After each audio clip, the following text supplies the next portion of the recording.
வீட்டுல அழகா கொலு வைக்கணும்னு உங்க எல்லாருக்கும் ஆசையா இருக்கா? நான் சொல்ற இந்த விஷயத்துக்கெல்லாம் உங்களால எஸ் சொல்ல முடியுதான்னு பாருங்க. ஒரு வருஷம் கொலு வைக்க ஆரம்பிச்சோம்னா அடுத்தடுத்த வருஷங்களையும் நம்மளால அதை தொடர்ந்து செய்ய முடியுமாங்கிறத குடும்பத்தோட சேர்ந்து நல்லா யோசிங்க. சாதாரண காரணங்களுக்காக கொலுவை அடுத்தடுத்த வருஷங்கள்ல நிறுத்துறது உசிதம் கிடையாது.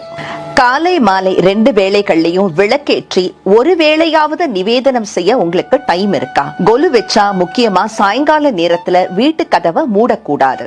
நீங்க வாங்க போற அத்தனை பொம்மைகளையும் படிக்கட்டுகளையும் ஒரு வருஷம் பத்திரப்படுத்தி வைக்கிற அளவுக்கு உங்ககிட்ட ஸ்டோரேஜ் ஸ்பேஸ் இருக்கா? 3 படிக்கட்டுகளாவது கட்டாயம் கொலு வைக்கணும்.